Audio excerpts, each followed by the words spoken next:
Hey YouTube, it's Jacklyn here, and today I'm here to tell you all about how to become a virtual audience member. So there are a bunch of different television shows, premieres, events, and even award shows that are having virtual audiences that you can take part in from the comfort of your own home and your own couch.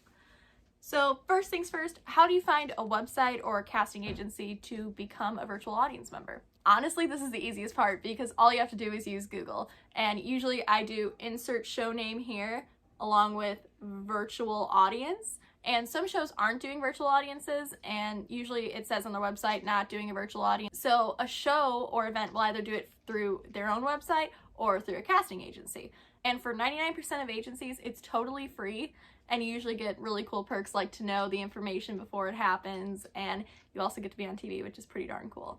So all you have to do is search virtual audience and casting, or you can just search audience casting company. And there are literally hundreds of them, and they each do different shows, events, premieres, and different things like that. Now that you found your event's website or casting company, all you have to do is sign up and follow the instructions. So how does one exactly snag that super exclusive first row, being seen on TV the most spot? Luckily for me, in all of my virtual audience experiences, I've actually made it onto television for everything I've tried, and there's a few simple steps that you should follow. First things first, you need a good setup, and something you may need to know is that tablets and iPhones or phones in general don't usually work. You actually need a desktop computer.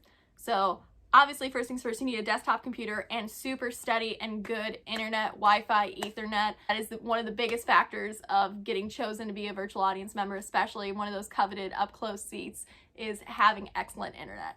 Aside from that, you're going to need a webcam, obviously, and you're also going to need decent lighting, so you need to make sure that there is good lighting. And 9 out of 10 times they ask for a plain background, so this white wall would be perfect.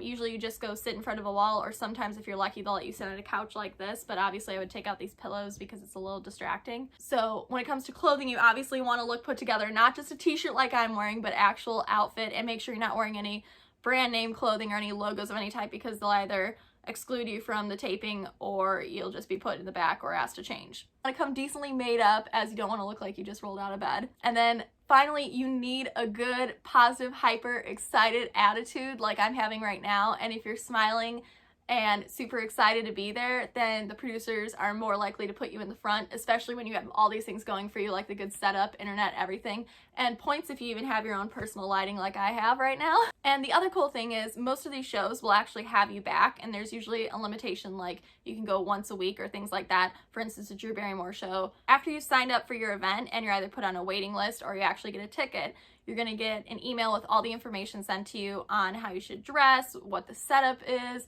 and all the information like that.